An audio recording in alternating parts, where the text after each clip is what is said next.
This next story is a little annoying to me because of the title. It says couples who say a sleep divorce helps their marriages. They just sleep in different bedrooms, in different beds. And I really am sick of people creating cute little like ways to go viral or like little taglines like, oh, we're getting sleep divorced. Okay, why you gotta call it weird names for something that's really normal in a lot of households? My partner and I, we're like babies. We fall asleep wherever we land. If I want to sleep on the couch and watch Netflix all night, I'm an adult. I can do that. If I want to sleep in our primary, I can do that. If they want to sleep in their office, they can do that. We fall asleep wherever we want. If my partner wants to fall asleep in bed with me and then get up and go fall asleep in their office, they can do that. If I want to fall asleep in the big bed and then decide to go to the couch, I can do that because we're adults. Calling it something, being like, oh, it's a sleep divorce. Oh, we sleep, like you're making something that is very common into something that is like, one, negative, because why are we putting divorce in there? And two, very unnecessary to sensationalize this part of your life. All right, guys, we're about to have our first night divorced from each other. Lindsay and Jared Shelton have been happily married for more than 12 years. But lately, their bedtime routine looks a little different than it used to. Instead of snuggling together, they kiss goodnight and head off to separate bedrooms in what's known as a sleep divorce. The word divorce sounds harsh, but it's just you're divorcing your sleep. Yeah, sleep separation. Your sleep happy. Yeah. And Joe, were you like nervous about bringing it up to Lindsay? A little bit, yeah. Because I think a lot of people equate sleeping together with intimacy, and I didn't want her to think like we were separating emotionally or anything like that. We've got an extra bedroom now. We've got an extra bed. Let's just try it out and see how it goes for both of us. And that Oh, yes, chat. You're so right. It says, I think it's a niche way a lot of people gain their audience. 1000%. They sensationalize their life in order to go viral, which is why I won't do it. You are so smart. That's exactly what it is. As a YouTuber, that's why I don't do it. You know how many weird things I do in my life that is abnormal that I could just sensationalize, call it something, and then all of a sudden, everyone's like, oh my gosh. Like, I mean, it accidentally kind of happened with the bubbles thing. I didn't even mean to make bubbles so weird because everyone uses the word bubble, but now it became like, oh, Brittany's the bubble girl. I was like, I guess. I mean, okay, I'll ride with that, I guess. But like, yeah, you know how many things in my life I could just be like, oh my God, weird. Anyways, it's not my favorite thing. It's very weird to me, but I think people also do it because it becomes a part of their identity. Like that's their movement, which to be fair, I actually do think you need to do this to get people on board with anything, which is why politicians do it, because people don't want to hear the whole thing. They want to be, that's what a slogan is, right? They want to be captured by the slogan. I mean, even my slogan, philosophy through pop culture, it's necessary for my brand. It is necessary because people don't know what I'm doing here. They're like, what are we doing here? What does Brittany do? And when I say philosophy through pop culture, they go, oh, okay. And I'm like, sure. Like, it doesn't really encompass what we're doing here, but it's good enough. It's a communication tool. So I'm not angry at them for doing it, but I'm annoyed a little bit because what it does is it just like, it's not even that weird, but okay. Like now it's like, I wouldn't call what my partner and I do sleep divorce, but maybe, I don't know if they ever do share a bed though. My partner and I pick and choose. So let's see if they ever share a bed, because I'll be real. If I never got to sleep with my partner, that would be a deal breaker. We never fell asleep together, deal breaker. And by the way, when we get a California king one day, we're going to sleep together more likely. But if it's too hot, neither of us can sleep. And my sleep is number one. It's a part of my requirement for this marriage that I sleep. So the only reason we don't sleep together all the time is because the queen size bed isn't big enough and it's too hot. And then I'm in a bad mood. You know what I mean? So let's see if they ever sleep together. First night, I was up with the light on, reading my book, had my little show on, and then I realized I kind of like this. It's kind of fun. Okay, you guys, this is night 2 of sleep divorce. I got home late because I went out with some friends. Didn't have to sneak into my room because he's not in here. He's in his room. Lindsay chronicling the couple's transition to sleeping apart on social media. I'm in the bathroom, about to take a shower with some music on. Is this the life? Music on? Do you not have neighbors? Can they not hear the music? I know, okay, to be fair, and let's put it in context, okay?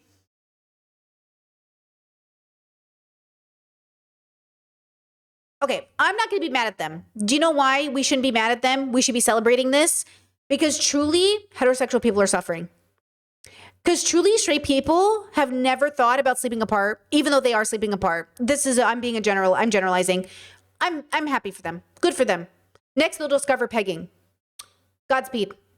Maybe eventually they'll discover all the other things we do. Like, we take for granted that we've been doing these things and we're like, okay. But for them, it really is the first time. And for a lot of people who are watching them, it really is the first time. So you know what? Praise be. But I tell you this, lots of straight people are sleeping in separate bedrooms. A lot of people are pegging. Okay. A lot of people are doing a lot of things. They just don't talk about it. So to be fair, straight people talking about doing this will catch on because everyone expects it from the gays and the furries because we're already gay and furry. But like now from the straights, so okay, fine. Good for you, girl. Jared, what was that first night like for you? Was it weird? Honestly, I slept so much better. I felt great the next day. King size beds. Woo woo. And they're not alone. Other couples posting about their solo sleeping arrangements too. Start off. Okay, this is a rich person. Holy fuck. This person's rich. I'm so poor, bro. What? So much Look better. at this house. I felt great the next day. King size First of all, king size bed enough is rich to me. beds. This room is huge. And they're not alone. Oh my God. Other couples posting about This is a whole living room. Her bedroom is a living their room. solo sleeping arrangements too. Start off. My room is on the main level. His room, you have to go upstairs. Even celebs are getting candid. Damn. Actress Kaylee Cuoco telling the Armchair Expert podcast how her fiance broached the issue. So he's like, how do you feel if I sleep in that other room? And he goes, let's try it. Game changer. Legendary singer and actress Bette Midler telling Entertainment Tonight this about her nearly 42-year marriage. So what is the secret to a long, happy marriage? Separate bedrooms, because my husband snores. Does a so-called sleep divorce spice things up, or could it lead to an actual divorce? Lindsay and Jared first met in college as roommates. The couple later both choosing careers as ICU travel nurses. Good Clearly, example. you guys were able to make it work for a long amount of time, right? Yeah, I mean, he's been snoring since the first time we slept in the same bed together, but it started bothering me more the longer we were together. Hell no, brother. Doing this. Hell no, brother. Yeah, I've always had trouble sleeping, so anything wakes me up. What did you guys do to try and get a good night's rest? He'd try to kick the dogs out of the bed, but like one of our dogs would always get back up, which would wake him up again. Eye mask, earplugs. I tried a couple of like breathing devices. It didn't work super well for me. Earlier this year, they took the plunge and began sleeping separately. It's just your sleep. Chad says she looks like she was on the Blair Witch Project. It's not indicative of how deep your relationship is. There's nothing magical going on. You're both unconscious beside each other. From an emotional standpoint, was there something strange about the fact that you weren't sleeping together at night? There's been some nights where I'm like, I want to stay in the same bed tonight, and we just do. And you just do. And we just do. We're like, okay, well, we'll There you sleep go. together that night. Okay, great. See? And the question on so many minds. How do you guys navigate intimacy? When you guys are literally... You fuck on the couch, you fuck in the kitchen, you fuck on the floor, and then you fuck in the bedroom, and then you fuck in the shower, and then you take a shower, and then you go to separate bedrooms. I hate that question. I know everyone's asked the question, but it's a stupid question. You know, you can fuck anywhere. You don't have to just fuck in the bedroom, you know? in separate beds. I call it adult sleepover. You guys, guess whose bed I'm in? My man's. We have two beds. There's two options. It's typically my place, less dog hair. Yeah, it is typically his place. But some of the same annoyances can return. Somewhere around 1/3 of couples at some point will choose to sleep apart from their partners, so-called sleep divorced. Wendy Who made up this name? Troxel is a clinical psychologist. Look, I love a name. Look, you know I love a theme. I'm just being a little bit of a hater. I love a theme. I love a name. I love a thing. Okay? Right? Okay? And certified sleep specialist. Okay. She hasn't treated the couples Nightline interviewed, but says good rest is vital to healthy relationships. 100%. A well-slept partner is a better partner. When you're well slept, you're a better communicator, you're nicer, you're less irritable. Troxel says open and honest communication with a partner is key. The concern that so many people have is, oh my gosh, if we choose to have a sleep divorce, that necessarily means we're headed straight to a real divorce. And that is simply not the case for most couples. But the key is how you approach the conversation about sleeping apart. And yet, sleeping apart isn't a new concept, as seen in some of television's most popular shows. Netflix's The Crown, depicting Queen Elizabeth and Prince Philip's separate rooms. Night. Good night. Good night. Night. The stars of I Love Lucy even banned from sharing a bed by censors in the 50s. The reality Well, that was because of TV, right? is the stigma that we attach to sleeping apart today has not been the same throughout the course of history. But sort of post-sexual revolution, we have this very strong belief that the marital bed is how all couples should sleep. My husband and I have separate rooms, and everybody wants to know why. Newlyweds Kelsey Thompson and husband Chad are racking up millions of views on social media after Kelsey posted videos of their luxurious. Okay, I'm gonna start posting my. Hold on, guys. Okay, I'm gonna start posting my marriage. Genderless marriage. Brittany Simon and their partner have a genderless marriage where none of the chores are divvied up because of anyone's, you said it, gender. They exist in a space where they don't take into account their gender. Wow, what's it like to live in a marriage where gender is not taken into consideration? How do you know who's gonna sweep or do the dishes? Who's gonna take out the trash? I'm about to go viral. I'm about to be famous. His and hers bedroom suites. Let's compare the two because some people on the internet are upset that his is a little bit bigger. Both have restoration hardware furniture. Damn. Both have seating areas. Damn, they are so rich. King size beds, dressers. He's got his seating area, king size bed. Wow. Dresser. We are incredibly blessed. We didn't walk into this life. It was hard to earn. Chet said, how do you navigate intimacy? Because there's no gender. Who will be the one getting pegged? Who will be the one being the bottom? Oh, it's so confusing without gender. The couple spending Thanks, most chat. of Thanks the for day that. together, then each winding down in their own separate wings. We say goodnight and we go to our sanctuaries. I just said goodnight to my husband. Let's get ready for bed. Alexa, prepare the bedroom. See you in 8 hours. We spend the bulk of our days together, so those few hours at night when we're sleeping, we don't even notice them. The two have slept separately since the start of their marriage. I'm a tosser and turner, so Ugh, me that gave me too. tremendous anxiety of thinking, am I disturbing the other person? I shared with him that I had actually written down on a piece of paper that my partner might be open to sleeping in separate rooms down the road.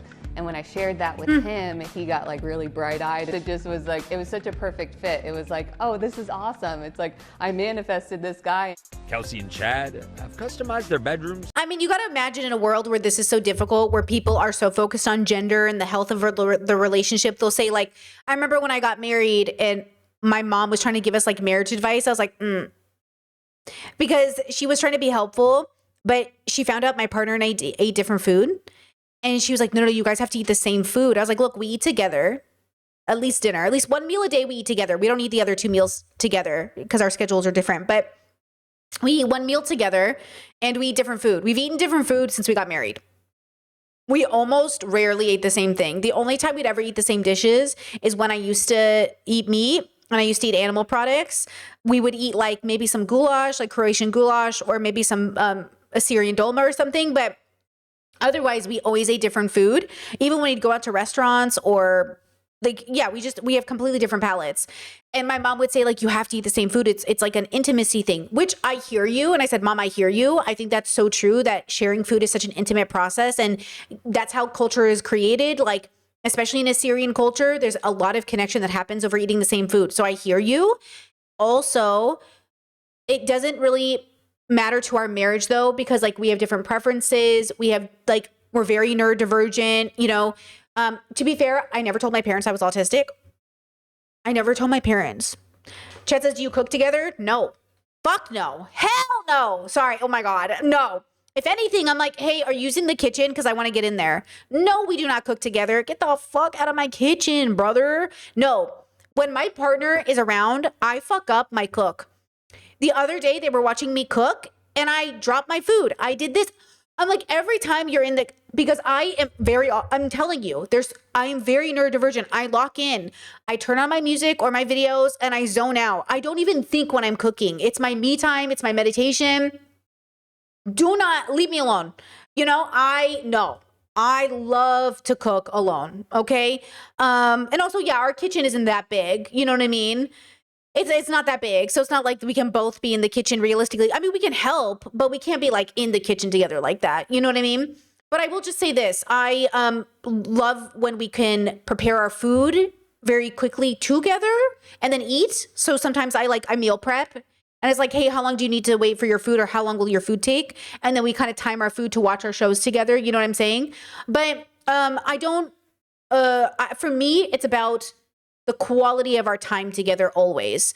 And I can't listen when I'm cooking and focusing on food. Like, having deep conversation is going to piss me off. So again, I think my mom is right that there's a lot of intimacy in sharing things. But I think that's why we have certain TV shows that are ours and certain anime that's ours and certain things that are ours.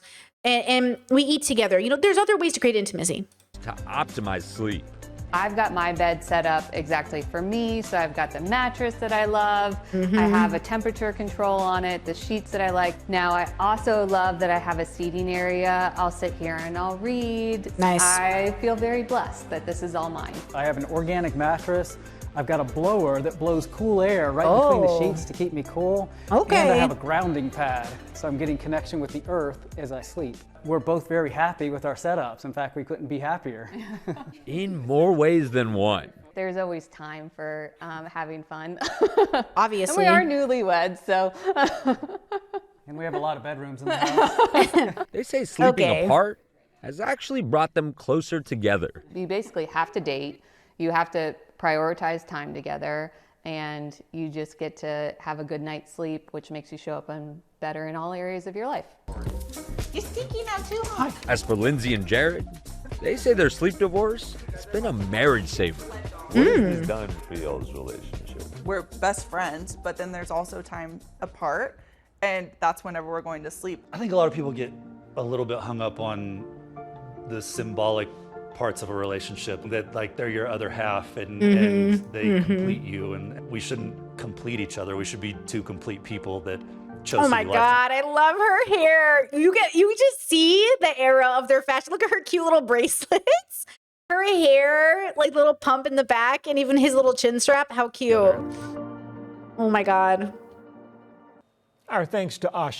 I think this is interesting. Yeah, I think calling it something sensational or whatever is like, it's just a thing or whatever else. Like, it's fine. It's a way for people to feel seen. But I do think the best thing I take from this story is the customization of our relationships. Guys, don't be afraid to customize your relationship the way you would customize your fashion or your music taste or the thing. But no, to be fair, you have to also liberate yourself from your favorite color being what everyone else's is, or your favorite music being what everyone else's is. Like, it's okay if you like music that everybody likes, but make sure that you actually like it. It's okay if you want a marriage that reflects other people's bubbles. That's culture. That's what culture is. It's a shared action, right? Like, a lot of culture is just doing the same thing other people do and calling it culture. So yeah, if you culturally want to share a bedroom with your partner, you think that's the most like the greatest thing for your relationship, do that. Like I said, my partner and I, we both have our own offices. This is my office, okay, which is very special. It's the first time in my adult life I've had an office. Very exciting stuff. So this is my office. I decorate it how I want. Nobody has input on this room but me, and that's so liberating for me. His office, I don't have any say in how the office is decorated. We have very different decoration styles as well. And so that's very important. And then our shared spaces, we talk to each other about them before we do anything. Though honestly, it's more of a primary interest of mine than theirs. But, you know, we both have a say in like what appliances we buy and what looks we have and where paintings go, because it's a shared space. Like, it's a shared space. So Chet says Indiana gets the final say. Indiana gets the final say on everything. true. That's actually true. But either way, I will just say the greatest thing that I've ever learned in my adult life was having a partner that was honest, transparent, and cared about you, that actually wanted to solve problems with you, that actually wasn't a liar, because that's such a big part of this. Like, you can't solve conflict with a liar. And that includes, like, how do we decorate the house? Because a bad person will take anything as mundane as buying a toaster and turning it into the biggest fight of your life. And so something like sleeping in separate bedrooms can be the biggest red flag for certain couples, or it can be a huge green flag for couples. Again, we just ask each other, like, okay, when we decided, our immigration appointments, we have to answer questions about our relationship or whatever. And we were thinking about like what questions they would ask us. And they asked us like, when's your wedding? When'd you get married? How long have you been together? Where did you get married? Stuff like that. And some of the questions that we thought they might ask us was like, what side of the bed do you sleep on? Something like this. And my answer is always whichever one is closer to the bathroom. We naturally, no matter if we were at hotels or Airbnbs, I would just naturally always sleep because I pee in the middle of the night. So I was like, whichever one's closer to the bathroom. And like, that's the truth of it. And so there's a functionality to everything we end up doing. And when you start to think of your life that way, instead of, I like the left side or the right side, I like the one that's closest to the bathroom, it's functional. You realize sleeping in separate beds is functional. It's not personal, it's functional. Sometimes when I'm sleeping solo, it is so warm in the bed, I can't sleep all night. And then you want to put a heating lamp in there with me? Do you know what I'm saying? Like, sometimes the greatest part of the greatest sign of a healthy relationship is that your partner sees the functionality of what you're doing and recognizes it for exactly that. That it makes sense. I know why you're doing it. I would do that too. Or I respect that you're doing that. Instead of, but again, this is why we negotiate. This is why we look for, let me show you this, high compatibility versus low compatibility. So how we always talk about high compatibility partners? We'll end on this. High compatibility partnership is so important to me. It's like the key component of what I think is success. And people are often really confused by what I mean. And I always tell you guys, it's the resume, your values, the way you see your life going, with the va-va-voom, the chemistry, the sex, the attraction. I like you. Because often we think the attraction is enough to build a relationship. You need attraction plus values equals high compatibility, okay? And most people are not high compatible. Most people are just sexually compatible, okay? Or maybe their values compatible, but they're not sexually compatible. And it's like, oh, what are we gonna do? Okay, and this includes if you're asexual. Just because you're asexual doesn't mean you don't need to discuss sexual compatibility, right? So everyone needs to discuss it. Okay, then I saw this TikTok and I was like, okay, sir, here we go. He says, okay, look at this. This is chemistry. This is compatibility. We talked until 3 a.m., chemistry. We want the same things in the future, compatibility, right?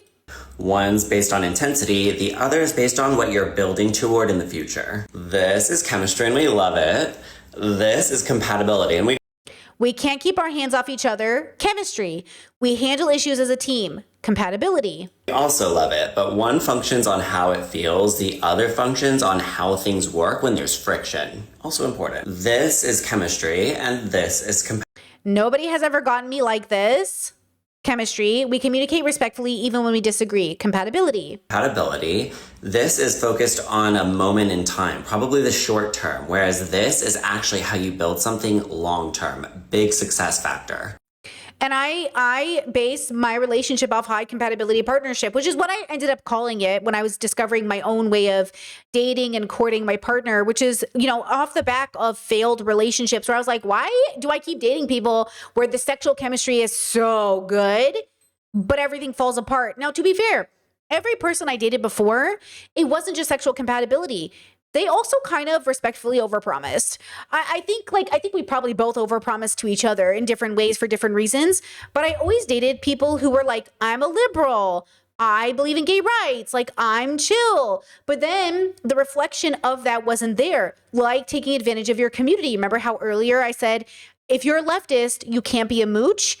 I dated people that were liberals who were mooches. And I was like, why are you a mooch? What's up with this? Why are we mooching? Like, why are you taking advantage of me? Because you guys know I'm the worker. I've always made more than any man I've ever dated. Okay, of course I have, right? Even in eras of my life where I didn't for a short time, I pop back. Boop, boop. Okay, easy peasy lemon squeezy. So what? First of all, when I dated girls or they thems, the breakups were great. So I almost never talk about those. It was when I was dating men though, because there's a gendered aspect of this that comes into play. It's like I've dated all kinds of genders, but anytime I've dated men long term, oh my God, there was always like this taking advantage aspect that I was like, how does this coincide with your values to take advantage of me or take advantage of the situation? And it wasn't just me, by the way. They took advantage of other people in their life too. So it's never just you. It's also everyone. That's what I'm saying. Like their values are consistently, you know what I mean? Okay.